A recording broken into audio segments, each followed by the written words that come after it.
So, welcome back everybody, and thank you so much for joining me. So today I'm doing a review of this, the Magical Writing Grimoire by Lisa Marie Basile. I saw this in a shop in Haworth actually, and it's called Cabinet of Curiosities, and I just fell in love with it the second I saw it and saved up my Christmas pennies and then went out and bought it as soon as I could. So I'm really excited about this one, and I just can't wait to get stuck in. So I've had quite a look through this. I've done one or two of the exercises, and so I'm going to highlight some sections that I really love and just give you a general overview and read some bits out and tell you what I think about it. So yeah, I was really excited to get my hands on this because, as you may know, I am a writer, I'm a poet. I've just finished my master's. Actually, I got the confirmation email today that I've passed, so that's really good. And that was in creative writing, and obviously I'm a witch, so wrong way around. This, I'm gonna sit on this side because I keep going like this and it's not going in shot. So yeah, this is absolutely perfect for me. Really excited. Right, let's get on with it. Let's open it up. So it's the Magical Writing Grimoire. Use the word as your wand for magic manifestation and ritual. So we have an introduction, and then we have 6 chapters. So the chapters are Magical Writing, an introduction to the power of word witchery and how to use this book. Conjuring your voice, writing your own spells and creating a ritualised writing practice. Healing magic, rituals and writing prompts for shadow work, trauma recovery and transformation. Manifestation magic, rituals and writing prompts for setting intentions and harnessing your power. And then 5 is mindfulness magic, rituals and writing prompts for developing presentness, intuition and receptivity. And finally we have chapter 6, which is Grimoire Poetica, magical writing practices and living as a word witch. So it's quite simple in the way that it's laid out, and I'm just going to dive in and tell you my favourite parts. So I'm going to read a little bit from the introduction here, and what I really love about her attitude in this book is that she treats writing as a magical aid, but also as a very transformative, powerful act of rebellion. This made me feel really good because I often feel like when I'm writing I'm quite self-indulgent, and there's nothing wrong with that. There's nothing wrong with being a bit self-indulgent, like we're all allowed to have fun and things, you know, but it really helped and kind of validated my life in a way. I know it sounds really overdramatic, but it just validated what I like to do on a daily basis, just by reminding me that my words can actually help to shape the world, and I really like that about this book. So she says here, we watch marginalised groups fight against being silenced. Perhaps it has happened to you. When we speak about our injustices, bodies, fantasies, magic, desires, sexualities, shadows or mental illnesses, we are often seen as radical, crazy or broken, proving that our words still hold immense power when spoken digitally, on the page or in a diary. It is in feral response to that silencing and in honour of our many diverse voices that this book was born. In these pages you'll find a magic that is intuitive, elemental, shadowy and spontaneous. It's a magic for non-linear, imperfect, wild growth. The process is the focus. The magic happens when you devote time to ritual and to yourself. Together we will write our truths, our beauty, and our wildness while calling our shadows by their names. We will fully embrace the rebellion, power and authenticity in the archetype of the witch, and we will conjure empathy, kindness and power. Language is magic. What we speak becomes. Poems are spells, and you are a word witch. Chills. I absolutely love it. It's just because it's a bit ridiculous really that I'm a poet and a witch, but I don't really write spells that often. I don't tend to vocalise, and I was really wanting to start writing spells, reading them and doing incantations and things, so this book is going to be so perfect for me to just really dive right into that full force, and I do loads of writing, loads of journaling. A lot of the things that are in this I do kind of already do. I've done a lot of shadow work as well, but I think putting that all together, and as I'll show you later on, actually writing spells will really, really help gel two parts of my daily life, two of the most important parts actually of my life together. So I'm really looking forward to it actually. So she's also very inclusive, and she encourages you to tailor the ritual to your own abilities and desires. She explains in the book that she has chronic illness and PTSD among various other things, and she's very keen on making sure that everyone feels included. A lot of the things in here are designed with these kinds of people in mind, people that have trauma, people that have things that they want to heal. And there's a full section on healing, of course. She's not prescriptive, she'll give suggestions, but say for example she suggests a bath and she says if you don't have time or you can't or whatever, just do a hand bath. And she's full of flexibility, and she is very open about the fact that some people just can't do certain things. Another thing that she's very aware and inclusive regarding is money. So a lot of her spells are quite minimalistic and don't require much apart from a pen and paper and maybe a candle or something. You won't need to really spend any money if you don't want to. So yeah, I really like that, because even when she suggests crystals and things, it's always optional. It's all, you know, you could substitute another one or whatever, just use what you've got or use nothing. So yeah, I really like that, because I do not have money, and when I look through books that have just a massive ingredients list and they say do this at midnight in the middle of a field, this broke, disabled witch is not going to be doing that. No. It's just not happening, and also it's not safe. Maybe I've just watched too much true crime, I don't know. So yeah, now I'm going to go through the book and just show you my favourite bits. So here we have our first chapter, Chapter 1, Magical Writing, an introduction to word witchery and how to use this book. So here she asks a few questions and answers them. Is this book for you? The sacred connection between language and magic, and what to expect from the book. So here she says, you'll find poetic and magical musings, guided journaling and meditation prompts, rituals for healing, manifestation, creativity and more, notes on the intersection of witchery and word, moon phases, candle, sigil, astrological, dream, crystal and other practices, tools for writing your own spells, peeks into my own magical writings and poems, and ways to write kindness, love and inclusivity for others, which I think is just absolutely lovely. A bit of personal journaling on the inspiration behind the book. And here she says what this book isn't, so she does a bit of a disclaimer here, and she says it's not meant to replace traditional psychological care, nor is it an instructional book on witchcraft, Wicca or any specific magical path, which, you know, I think she probably kind of had to do for a book like this. And then here she says, which I find interesting, must you be a witch to use this book? Absolutely not. The magical writing grimoire can be used by anyone, including atheists, practiced witches, the spiritual or the religious. Now, as much as, yeah, I kind of agree with that, I do sort of think that if you follow this book and do everything that's in it, you know, you're going to have done a hell of a lot of spell work, you're going to have followed the moon phases, you're going to have done astrology, you know, it's just a lot of quintessentially witchy things. So I think that if you do all that and don't call yourself a witch, you might be just slightly in denial.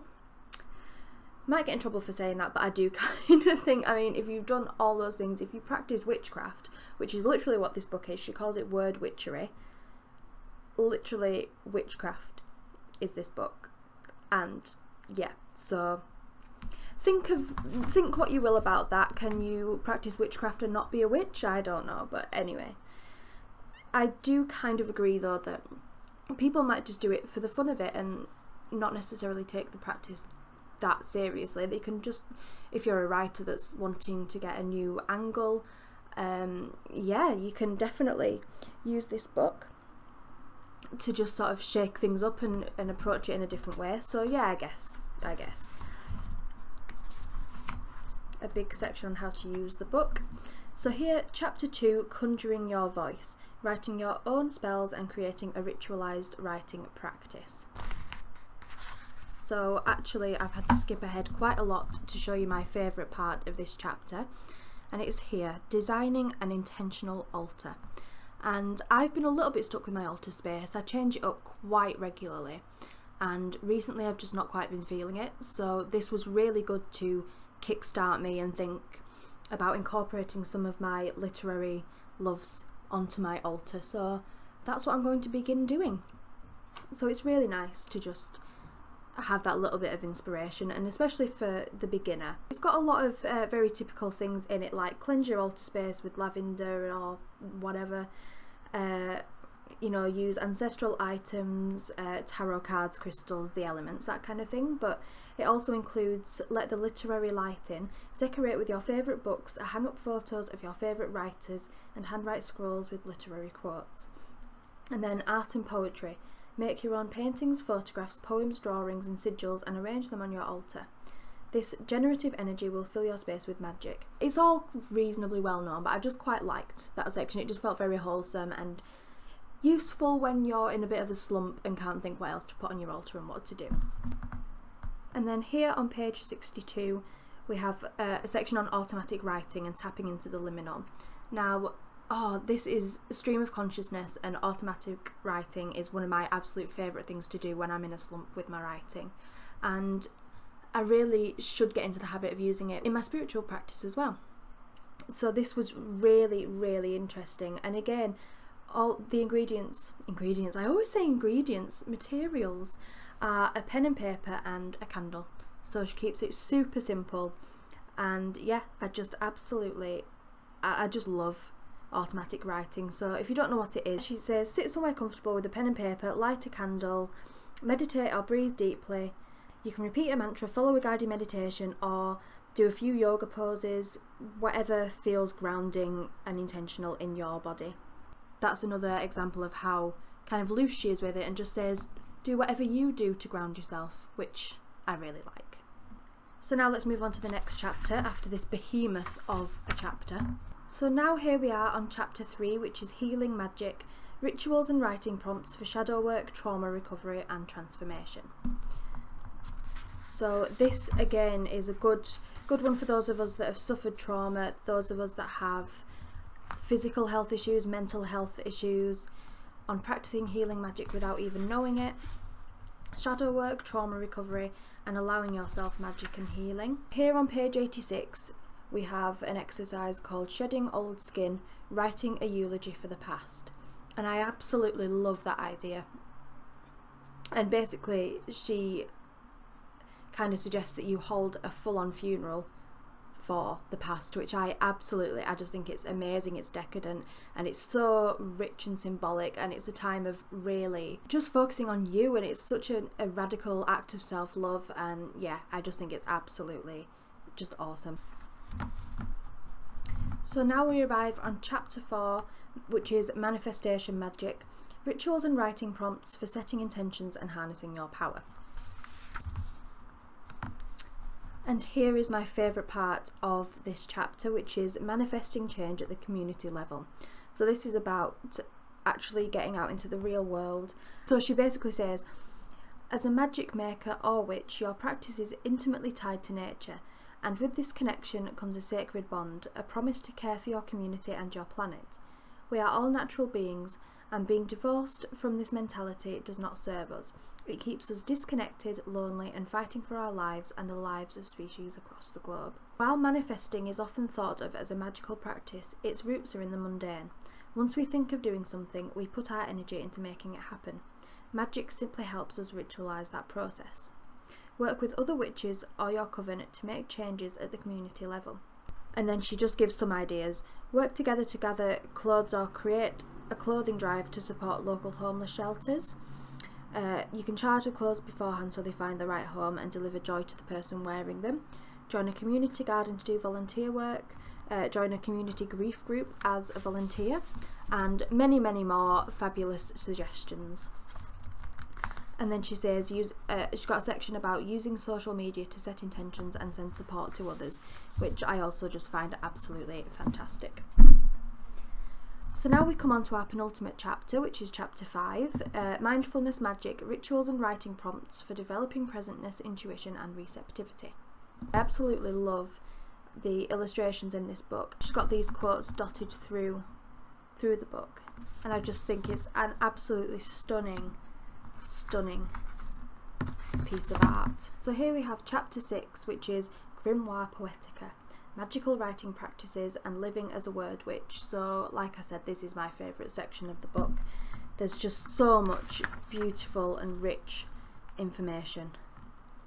Writing horoscope poems, I mean, how amazing is that?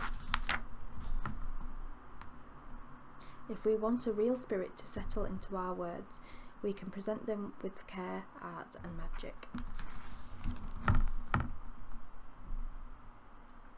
I mean, literary divination. Just sprung from the self. Poetry as spellcraft.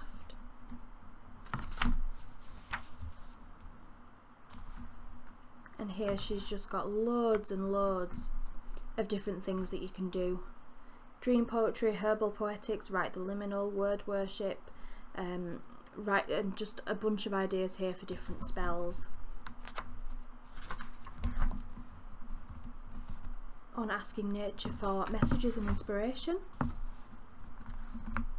Journaling and diary keeping, dream work.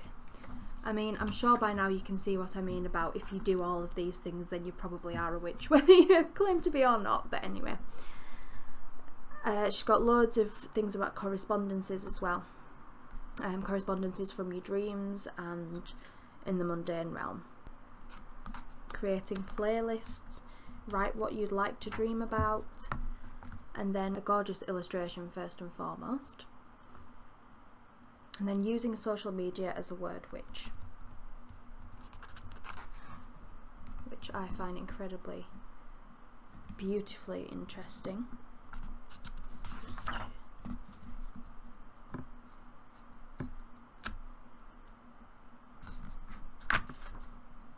She ends with this really lovely supportive note here, using your voice and power to support others. After reading this book, I encourage you to continue using your voice to speak up for others, especially those who can't speak up for themselves. Every word you speak or write, on social media, in letters to your local government figures and in texts to your friends, has power. To that end, while we may be reading and utilising this book, there are many people, especially in marginalised communities, who do not have the privilege of reading or writing. It is up to us to use our power to fight for them. Please consider searching sites like the Charity Navigator to find global and local organisations that fight for widespread access to books, that help improve literacy rates and bring the power of writing to groups that need it. And I'll have a link to that in the description below. So yeah, I think this is just the most stunningly well thought out and beautiful book that I have had the pleasure of reading. And I know I kind of say that about a lot of books, but I really love this one and I do wholeheartedly recommend it. So overall, I absolutely love this book and I would recommend it to basically anybody. She is very inclusive, and if you're into writing and you're into magic but you don't quite know where to start with gelling the two, or you're a writer and you just want more writing prompts taken from a different angle, or you're a witch and you would like to write but you don't know where to start, this is just absolutely perfect for you and I would honestly recommend it to anyone. And I will leave a link to Cabinet of Curiosities because they are a small local business and I absolutely love them. They're so kind and friendly there, and if you can buy it from them, then I don't know how many they have in stock, but if you can buy it from them, then please do, because they are delivering now that shops are closed again for another probably very long lockdown. So if you can order it through them, that would be amazing. And yeah, please like and subscribe. I don't say that often enough, but I probably should. because that's just how you get people to watch your videos and whatever. And yeah, thank you so much for watching, and I will see you again very soon. Bye.